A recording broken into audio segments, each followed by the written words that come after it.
जय हिंद दोस्तों। उत्तर प्रदेश पुलिस भर्ती का री एग्ज़ाम पेपर की डेट यहाँ पर जारी कर दी गई है। तो यहाँ पर 23 अगस्त से आप लोगों के पेपर स्टार्ट हैं।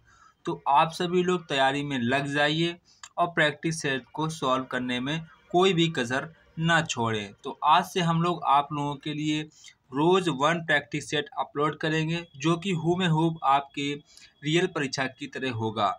उसमें मोस्ट इम्पॉर्टेंट क्वेश्चन होंगे, जो कि मोस्ट रिपीटेड क्वेश्चन होंगे एंड सिलेक्टेड क्वेश्चन होंगे। अगर आपने ये 15+ आप मेरे प्रैक्टिस सेट कर लिए तो आपका 100% सिलेक्शन हो जाएगा। इसकी हम गारंटी लेते हैं। आपको हम जितना कराएंगे बस आपको उतना ही पढ़ लेना है, इससे ज़्यादा कुछ भी नहीं पढ़ना है। ज़्यादा पढ़ने से सिलेक्शन नहीं होता है। थोड़ा पढ़ें और वही पढ़ें जो आपके एग्ज़ाम में पूछा जाता है। तो हम लोग एक बार ओवरव्यू में देख लेते हैं कि हमारे जो सब्जेक्ट हैं वो कौन कौन से हैं और सब्जेक्ट के अंदर क्या क्या टॉपिक हैं जिनको हमको ध्यान रखते हुए पढ़ाई करना है। तो यहाँ पर सबसे पहले हम लोग देखेंगे आपका सामान्य ज्ञान। ये तो काफ़ी ब्रॉड सब्जेक्ट है, इसमें आपको ज़्यादा महारथी हासिल करने की आवश्यकता नहीं है। हम आपको वही क्वेश्चन कराएंगे जो कि बिल्कुल सिलेक्टेड है और मोस्ट इम्पॉर्टेंट क्वेश्चन होंगे। इसके बाद यहाँ पर सामान्य हिंदी की बात करते हैं। तो सामान्य हिंदी इतनी यूपी पुलिस के पेपर में कठिन नहीं पूछी जा रही है। जिसको भी थोड़ा सा बेसिक नॉलेज है तो वो सामान्य हिंदी को कर ले जाता है। इसके बाद यहाँ पर मैथमेटिक्स की बात करते हैं। तो मैथमेटिक्स भी काफ़ी अच्छा सब्जेक्ट है, लगभग सभी लोगों का ये अच्छा ही होता है। इसके बाद रीजनिंग की हम लोग बात करते हैं। मानसिक अभिरुचि परीक्षा, इसे हम लोग रीजनिंग के रूप में जानते हैं। तो ये भी आपके परीक्षा में हल्का फुल्का ही पूछा जाता है। अब हम लोग थोड़ा सा देख लेते हैं कि सामान्य ज्ञान में कौन कौन से यहाँ पर टॉपिक हैं जो कि आपके एग्ज़ाम में लगातार पूछे जा रहे हैं। तो इतने आपके जो टॉपिक आपको यहाँ पर शो हो रहे हैं, यही आपके लगातार जो एग्ज़ाम पिछली बार हुआ था उसमें लगातार यही सारे इन्हीं टॉपिक से क्वेश्चन पूछे गए थे।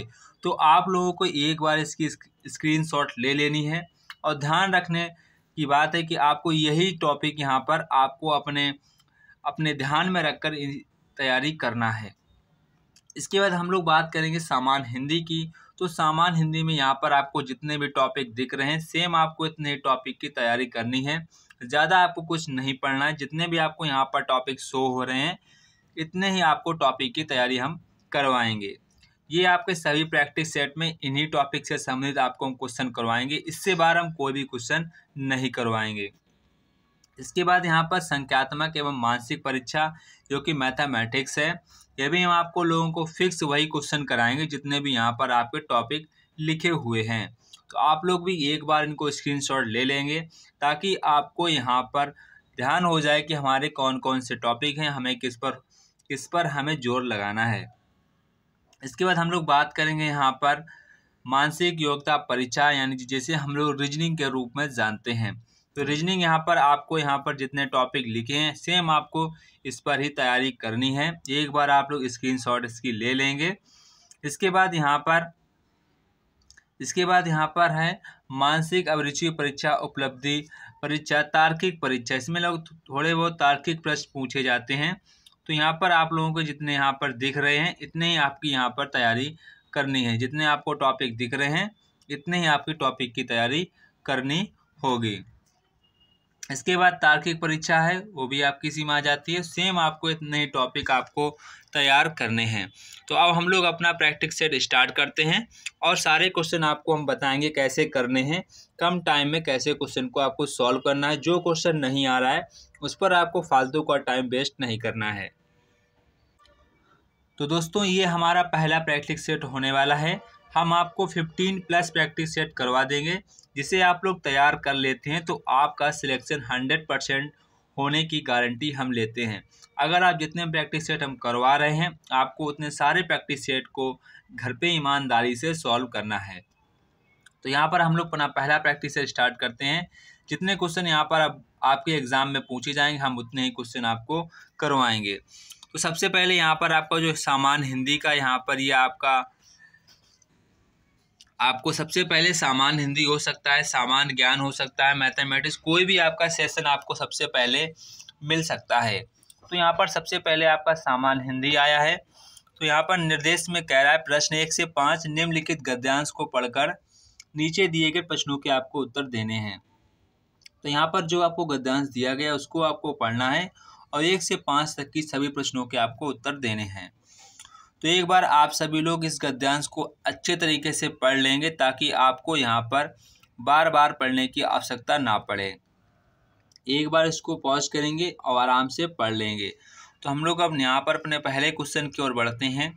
तो यहाँ पर क्वेश्चन कह रहा है आग फिल्म की कथा आधारित है। तो यहाँ पर 1 से 5 तक वही क्वेश्चन पूछे जाएंगे जो यहाँ पर आपके यहाँ पर गद्यांश में क्वेश्चन होंगे। इसके बाद यहाँ पर कह रहा है आग फिल्म की कथा आधारित है। तो यहाँ पर आग फिल्म की जो कथा आधारित है, अगर आपने गद्यांश को काफ़ी ढंग से पढ़ा होगा तो वहाँ पर नौजवानों पर ये आधारित कथा है। किस पर है? नौजवानों पर। इसके बाद आग नामक फिल्म का प्रदर्शन वर्ष है। तो यहाँ पर यह आपको साफ साफ दिख रहा होगा 1948। कब है? 1948 यहाँ पर उसका प्रदर्शन वर्ष था। इसके बाद इनमें से कौन आग फिल्म की गायिका नहीं है? इसका भी हमारा सही आंसर होगा मधुबाला। क्या होगा? मधुबाला यहाँ पर हमारा इसका सही जवाब होगा। इसके बाद इस फिल्म का प्रभाव राज कपूर किस फिल्म में मिलता है? तो इसका हमारा जो राइट आंसर होगा वो यहाँ पर हमारा होगा सत्यम शिवम सुंदरम।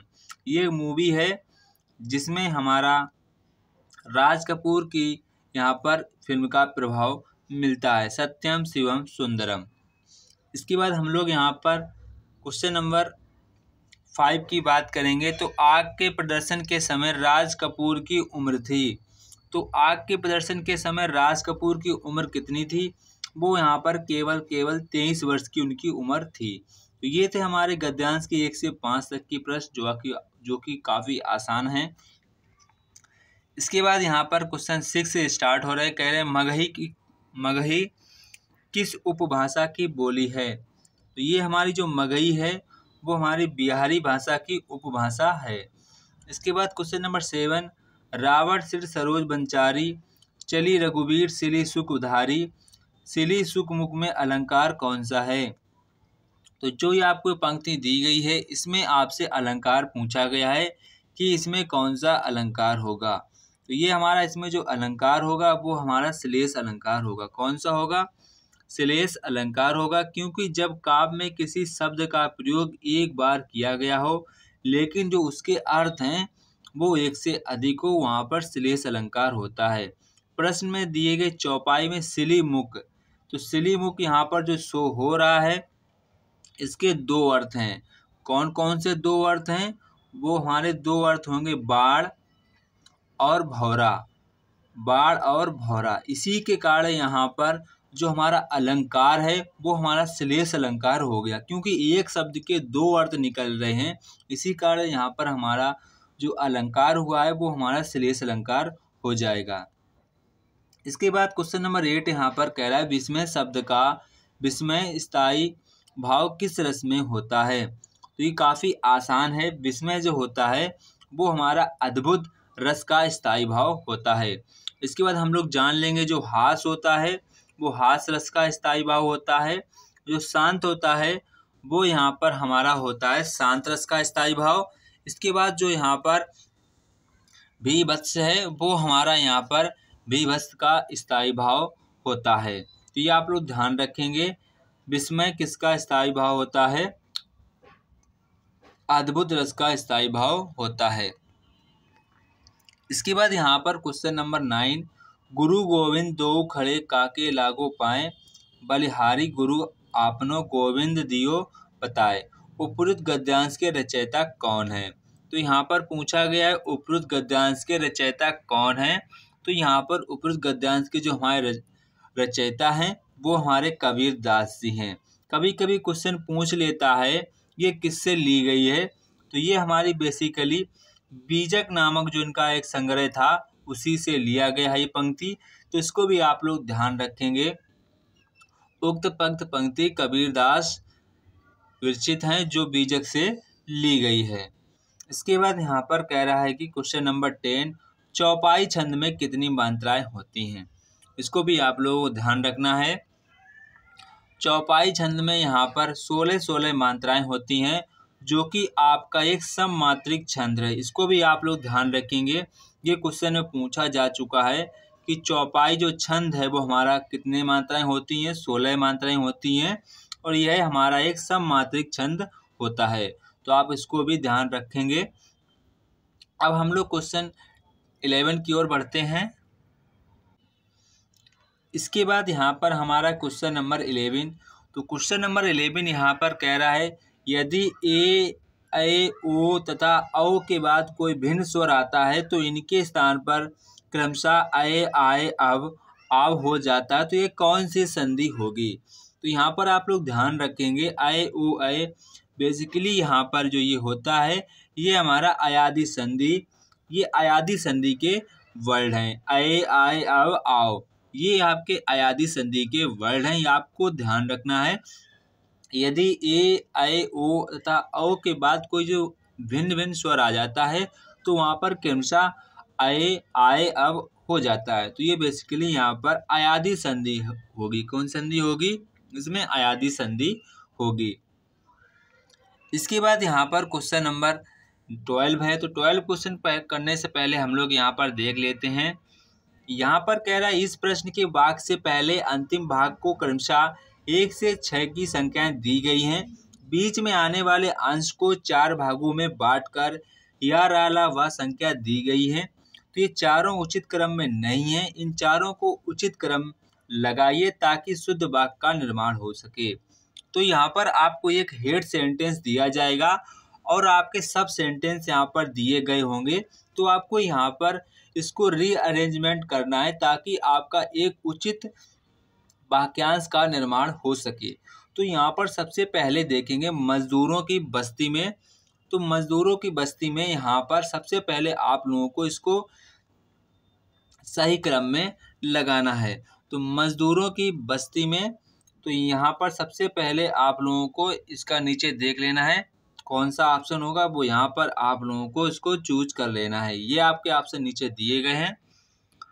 तो यहाँ पर सबसे पहले मजदूरों की बस्ती में व्यक्तियों के अपेक्षाकृत अनजान होने से तथा मनोरंजन, शिक्षा आदि सुविधाओं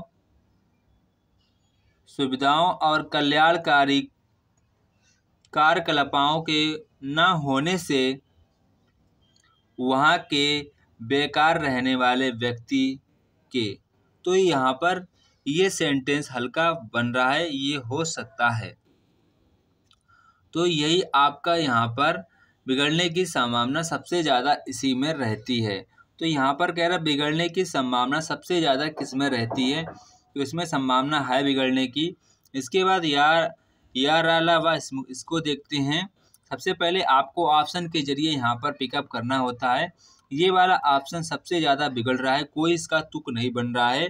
इसके बाद यारा वाला देखते हैं, अगर कोई सा में थोड़ा सा तुक बन रहा है तो लगभग वो सही है, तो वो आपका आंसर नहीं होगा। इसमें क्या कह रहा है, बिगड़ने की संभावना किसमें सबसे अधिक रहेगी, तो वो हमारी संभावना सबसे अधिक पहले वाले ऑप्शन में ही रहेगी। अगर आप ए को छोड़कर बी, सी, डी अगर कोई सा ऑप्शन आप लोग यहाँ पर इसको रीअरेंजमेंट करेंगे तो कोई ना कोई सेंटेंस आपका सटीक बैठ जाएगा, जो कि बिगड़ने की संभावना को कम कर देता है।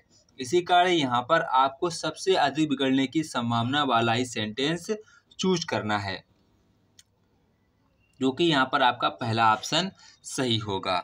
इसके बाद यहाँ पर क्वेश्चन नंबर 13 है। तो क्वेश्चन नंबर 13 यहाँ पर कह रहा है, खेत का सही तत्सम शब्द चुनिए। तो यहाँ पर जो खेत का सही तत्सम शब्द होता है वो हमारा क्षेत्र होता है। क्या होता है, क्षेत्र यहाँ पर हमारा इसका सही आंसर होगा। इसके बाद क्वेश्चन नंबर 14 कह रहा है, जहाँ उपमेय में उपमान की समानता की संभावना व्यक्त की जाती है वहाँ पर कौन सा अलंकार होता है। तो वहाँ पर बेसिकली उत्प्रेक्षा अलंकार होता है। कौन सा अलंकार होता है, उत्प्रेक्षा अलंकार होता है। इसके बाद क्वेश्चन 15 हम लोग देखते हैं। तो क्वेश्चन नंबर 15 यहाँ पर कह रहा है, देखी सुदामा की दीन दशा करुणा करिए करुणा निधि रोए में कौन सा रस होगा। तो यहाँ पर देखो हल्के फुल्के रोने की बात की गई है, यहाँ पर आपको कहीं ना कहीं रोने का हिंट मिल भी रहा है। करुणा, देखो शब्द मिल गया करुणा, दीन दशा।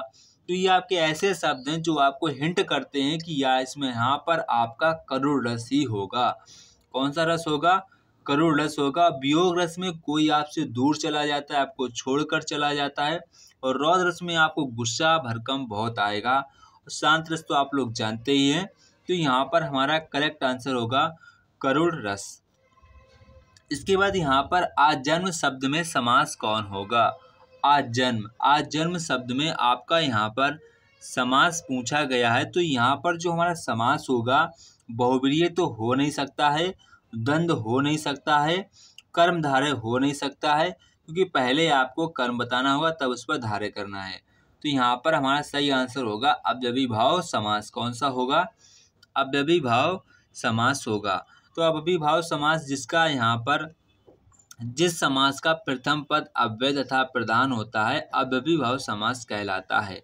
तो यहाँ पर आपके एग्जाम में यथाशक्ति भी पूछ सकता है, कई बार पूछा जा चुका है। यथाशक्ति, हर दिन, प्रतिदिन, उपकूल, ये आपके अव्ययीभाव समास के उदाहरण हैं। इसके बाद यहाँ पर क्वेश्चन नंबर 17 है। तो क्वेश्चन नंबर 17 यहाँ पर कह रहा है तल्लीन शब्द में सही उपसर्ग का विच्छेद है। तो यहाँ पर आपको तल्लीन शब्द में सही उपसर्ग विच्छेद करना है।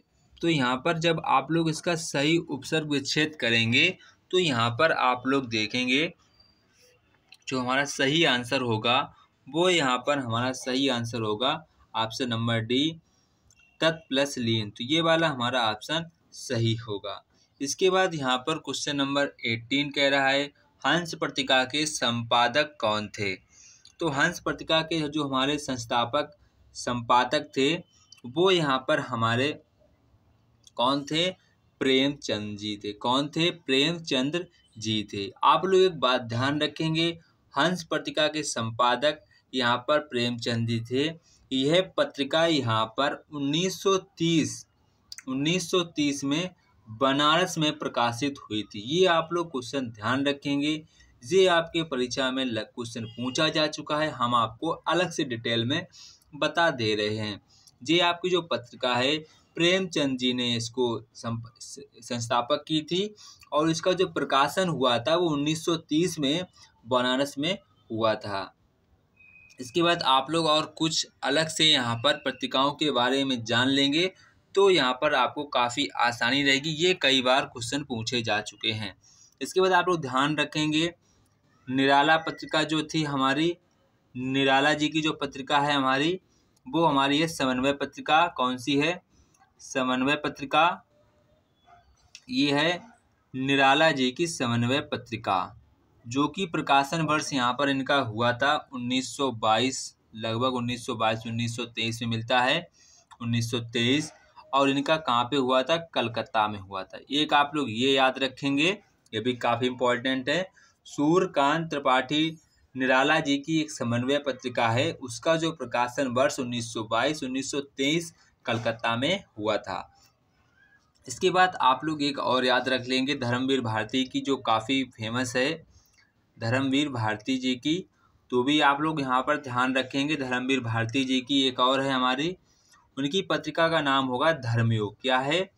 धर्मयुग। इनकी काफ़ी ये फेमस पत्रिका रही है, कई बार एग्ज़ाम में कई एग्ज़ामों में पूछी जा चुकी है। इनकी जो पत्रिका का प्रकाशन वर्ष है वो 1950 है। ये कहाँ पर हुई थी? ये हमारी बेसिकली मुंबई में प्रकाशित हुई थी। तो इसको भी आप लोग ध्यान रखेंगे। इसके बाद यहाँ पर लास्ट है अज्ञेय जी की जो पत्रिका है, अज्ञेय जी की, वो हमारी बेसिकली कौन सी पत्रिका है? प्रतीक पत्रिका। कौन सी है? प्रतीक पत्रिका, जो जिसका प्रकाशन वर्ष यहाँ पर 1947 था जब हमारा देश आज़ाद हुआ था।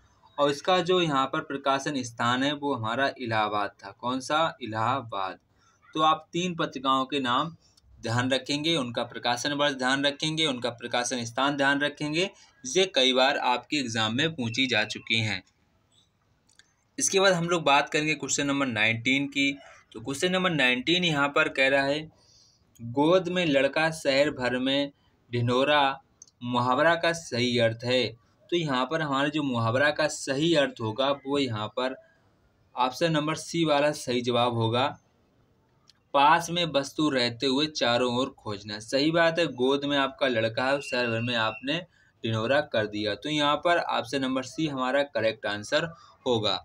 इसके बाद क्वेश्चन नंबर 20 आता है। तो क्वेश्चन नंबर 20 यहाँ पर कह रहा है कि निम्न पंक्ति में सही अलंकार का चयन करें। पानी बिच मीन प्यासी, मोही सुनी सुनी आवे हांसी। तो यहाँ पर आपको उचित यहाँ पर अलंकार का चयन करना है।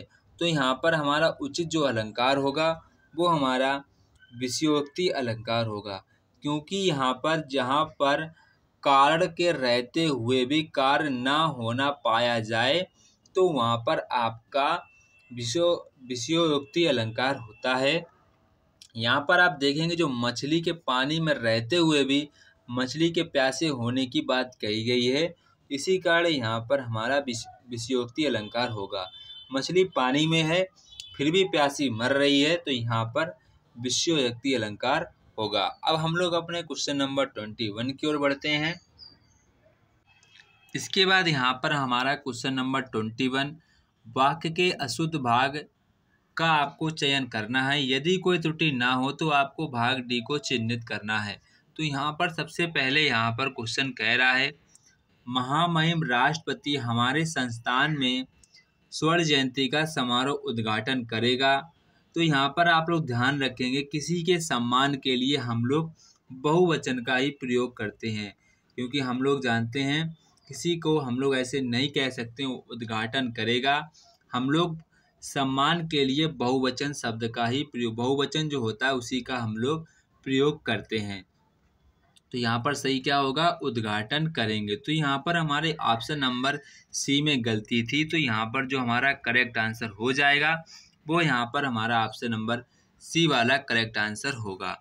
इसके बाद यहाँ पर हमारा क्वेश्चन नंबर 22 कह रहा है कि निम्न में से कौन सा लुटेरा शब्द का प्रयुक्त प्रत्यय है।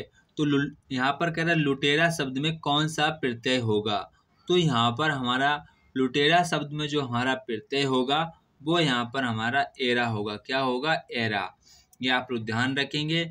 इसी के कारण यहाँ पर आ सकता है, आपसे पूछा जा सकता है चितेरा पूछा जा सकता है, और आपसे बटेरा पूछा जा सकता है, और आपसे सपेरा या कसेरा भी पूछा जा सकता है। इसके बाद क्वेश्चन नंबर 23, तो यहाँ पर कह रहा है रीत्यनुसार शब्द का संधि विच्छेद क्या होगा। तो यहाँ पर आपको रीत्यनुसार शब्द का यहाँ पर आपको संधि विच्छेद करना है। तो आपको यहाँ पर ध्यान रखना है, इसको आपको संधि विच्छेद करना है। तो रीति प्लस अनुसार हो जाएगा इसका आपका संधि विच्छेद। ये आपका यहाँ पर करेक्ट आंसर होगा। हो सकता है आपसे इसके संधि का नाम भी पूछ ले, तो यहाँ पर इस हमारे संधि का नाम होगा वो हमारा यड़ संधि होगा। क्या होगा, यड़ संधि यहाँ पर हमारा इसका सही जवाब होगा, यड़ संधि। इसके बाद यहाँ पर क्वेश्चन नंबर 24 यहाँ पर कह रहा है कि निम्नलिखित शब्दों में से हनुमान का पर्यायवाची शब्द नहीं है। तो यहाँ पर हनुमान का पर्यायवाची शब्द यहाँ पर कह रहा है नहीं है। तो यहाँ पर नहीं है, तो आप लोग ध्यान रखेंगे हनुमान का। तो राम भक्त, बजरंगबली, पवन सुत, कपीश्वर। तो यहाँ पर आप लोग ध्यान रखेंगे हनुमान जी के जो हमारे पर्यायवाची हैं वो यहाँ पर पवन सूत भी है, कपीश्वर भी है, बजरंगबली भी है। तो यहाँ पर आप लोग कहेंगे सर राम भक्त तो भी है, यहाँ पर राम भक्त भी तो हनुमान का पर्यायवाची है। तो यहाँ पर आप लोग पहले एक बार आराम से एक बार बात को सुनेंगे। सबसे पहले आप लोगों को हनुमान के पर्यायवाची अलग से और हम बता दे रहे हैं। जैसे कि सबसे पहले आपको यहाँ पर एक हमारा हनुमान जी का पर्यायवाची महावीर हो जाएगा। इसके बाद दूसरा हमारा कपीस हो जाएगा। क्या हो जाएगा, कपीस हो जाएगा। इसके बाद यहाँ पर हमारा रामदूत भी हो जाएगा, रामदूत इसका पर्यायवाची। इसके बाद यहाँ पर मारुति रंजन भी हो जाएगा। कौन सा हो जाएगा, मारुति रंजन, मारुति रंजन भी हो जाएगा। इसके बाद बजरंगी हो जाएगा। इसके बाद पवन सूत हो जाएगा, यहाँ पर लिखा है पवन सूत। पवन कुमार हो जाएगा, कपीश्वर हो जाएगा। इसके बाद आप लोग जो हमारा राम भक्त किसी भी राम भक्त का पदबोधक हो सकता है। ये आप लोग बात ध्यान रखें, जो राम भक्त है किसी शब्द का पदबोधक हो सकता है। इसी कारण यहाँ पर मतलब कि राम भक्त कोई भी हो सकता है, आप भी हो सकते हैं, हनुमान जी भी हैं, तो यहाँ पर कोई भी हो सकता है राम भक्त। तो ये केवल जो राम भक्त है केवल हनुमान जी को डिनोट नहीं कर रहा है, आप भी तो राम भक्त हो सकते हैं, अदर और कोई भी राम भक्त हो सकता है, और कोई भी राम भक्त हो सकता है। तो बेसिकली ये हनुमान को इंडिकेट नहीं कर रहा है, इसी कारण यहाँ पर हनुमान का जो पर्यायवाची राम भक्त नहीं होगा। इसी कारण यहाँ पर हमारा ऑप्शन नंबर ए वाला सही होगा। अब आपको ये समझ में आ गया होगा, इसका आंसर ऑप्शन नंबर ए वाला ही होगा। इसके बाद क्वेश्चन नंबर 25। तो क्वेश्चन नंबर 25 यहाँ पर कह रहा है कौन सा वाक्य सही है। तो यहाँ पर आपको बताना कौन सा वाक्य सही है। बैल और बकरी घास चरती हैं, बैल और बकरी घास चरते हैं, तो यहाँ पर हमारा ऑप्शन नंबर बी वाला सही हो जाएगा। इसके बाद क्वेश्चन नंबर 26 है, निम्न में से कौन सा काटना का तत्सम है। तो यहाँ पर आपको बताना है कि काटना का कौन सा तत्सम होगा। तो काटना का जो हाँ तत्सम होगा वो यहाँ पर हमारा कर्तन होगा। कौन सा होगा? कर्तन यहाँ पर हमारा इसका सही जवाब होगा, कर्तन। इसके बाद हम लोग यहाँ पर बात करेंगे क्वेश्चन नंबर 27। तो यहाँ पर क्वेश्चन नंबर 27 कह रहा है कि अव्यवस्थित वाक्य खंडों में क्रमबद्ध वाक्य बनाइए, उचित क्रम चुनिए। तो यहाँ पर आपको उचित क्रम बनाना है, कौन सा किसका उचित क्रम आपको सेंटेंसों में लगाना है। तो सबसे पहले आप लोगों को उचित क्रम लगाना है। तो यहाँ पर सबसे पहले लिख लेंगे शुरू से ही। सबसे पहले हम इसको लेंगे शुरू से ही। तो अगर आप ऑप्शन के जरिए जाते हैं तो काफ़ी अच्छी बात है, ऑप्शन के जरिए आप पिक कर लेंगे। तो यहाँ पर देखो पहले हमारा सेकेंड अगर हम लोग देखते हैं तो सेकेंड में अगर देखो पहला कोई वाक्य ऐसे नहीं आ सकता, बिना हिंसा के हो नहीं सकता है, और चौथा भी ऐसे, पांचवा नहीं उसका आर्थिक पहले आ नहीं सकता है। और यहाँ पर जो दूसरा है शुरू से ही, ये हो सकता है नहीं, दूसरा बिना हिंसा के नहीं हो सकता है। तो यहाँ पर केवल थर्ड ऑप्शन को, हम लास्ट वाले ऑप्शन को ही चेक करेंगे। तो हमारा पहला है थर्ड, शुरू से ही। इसके बाद पांचवा, आर्थिक और सामाजिक अन्याय को बिना हिंसा के विरोध के भारतीय। इसके बाद हम लोग लेंगे यहाँ पर चौथा लेंगे, भारतीय सहते चले आए हैं। तो ये बिल्कुल सही है, ऑप्शन नंबर डी वाला यहाँ पर हमारा करेक्ट आंसर होगा। इसके बाद क्वेश्चन नंबर 28। तो क्वेश्चन नंबर 28 में यहाँ पर कह रहा है कि अवधि शिला का डर अवधि शिला का उर पर था तथा गुरुभार तिल तिल काट रही थी दीर्घ जलधार, इस उद्धरण में प्रयुक्त छंद कौन सा है। तो यहाँ पर आपको बताना है इस पंक्ति में कौन सा छंद का प्रयोग किया गया है।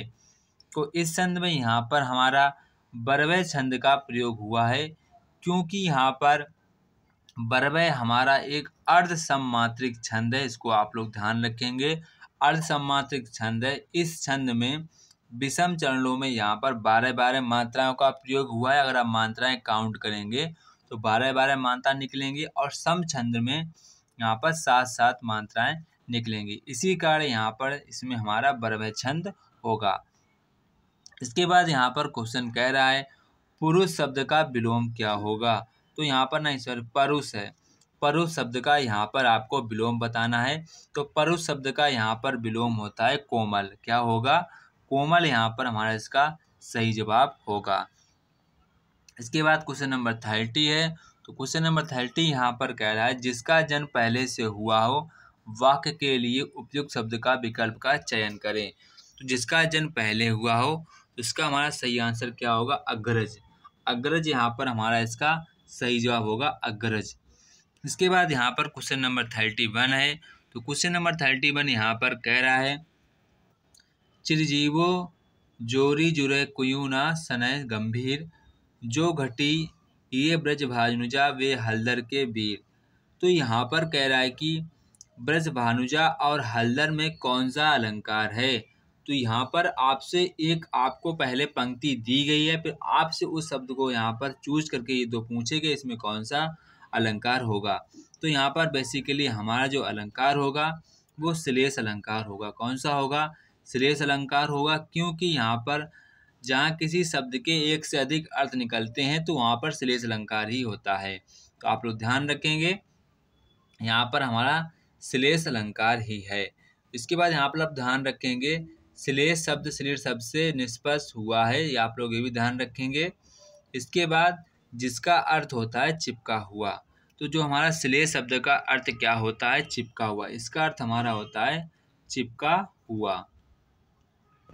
इसके बाद क्वेश्चन नंबर यहाँ पर हमारा 32 है। तो 32 क्वेश्चन यहाँ पर कह रहा है कि मेरे शब्द मेरे घर से आपका घर 5 किलोमीटर दूर है। इस वाक्य में घर से में कौन सा कारक है? तो घर से बताना कि यहाँ पर कौन सा कारक होगा। तो यहाँ पर कौन सा, घर से, कर्ता ने कर्म को कर्ण से, ये आपको याद कर लेने चाहिए। तो यहाँ पर कौन सा होगा? यहाँ पर घर से पूछा गया तो यहाँ पर हमारा अपादान कारक होगा। कौन सा होगा? अपादान। अपादान यहाँ पर हमारा इसमें कारक होगा।